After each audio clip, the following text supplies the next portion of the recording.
one of the early years of Northshield at the Pedzik War, Palantir, of course, been known for their shield wall for a long time, just impossible to breach. Well, that year was one that Northshield had quite impressive shield wall. It was not as wide, but it was every bit as strong. And on the field battle, they decided to do an odd thing with it. We were almost all the way to the right-hand side, with Palantir being to our right. And when the battle started and all the units started running across the battlefield, Northshield was tasked with getting behind the other army. Now the original plan was there was a known gap there that we were planning on putting ourselves through, then attacking from the rear. As soon as the units started moving, that gap closed solid. So we were still going to fulfill our duty and get behind them. So we accelerated. Palantir's running along here, and Northshield goes around them. And the people from Palantir, except for their leaders who knew what the plan was, were just terribly confused why Northshield was suddenly running between them and the enemy. Well, managed and got around behind, and as one unit struck the immovable shield wall of Palantir, Northshield buzzed them away from behind, and then went on to cut away at the unit next to them, and pretty much decimated 3 groups from the opposing army. Well, that was a good use. We were, instead of an immobile shield wall, we were more of a mobile lawnmower. Well, during that same war, we had an assignment during the bridge battle to keep the center bridge. We were not tasked to cross it or anything else except get just beyond the middle and hold it.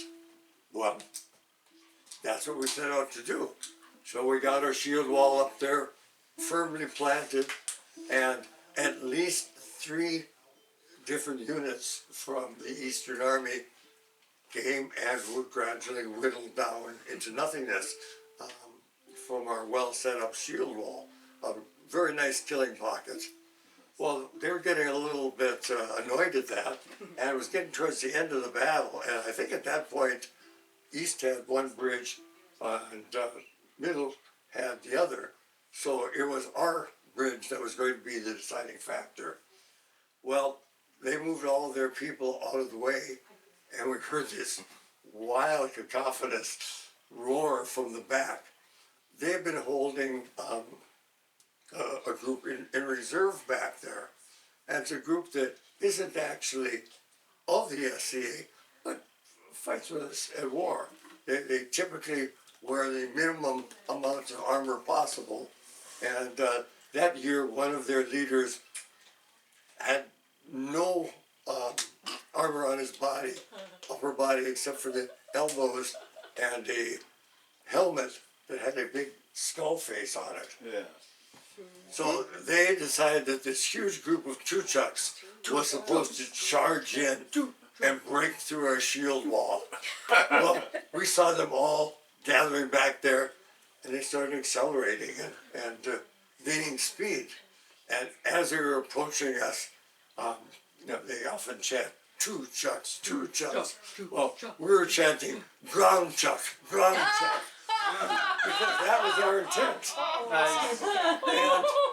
And as they approached, when they were only 10 or 15 feet away, the first rank of shieldmen dropped to their knee and braced a line of shields.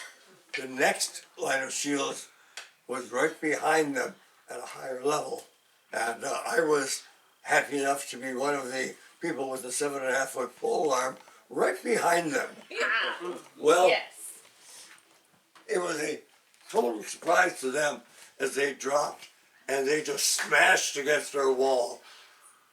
and chopped like flies. There was a big pile of two chucks in front of us, and still they kept on trying to force their way through until every single two chuck lay dead at our feet. Brown chuck. Brown chuck. And we kept the bridge and won that battle. And one more. Yeah. Huzzah, Northshield! Yay, Northshield.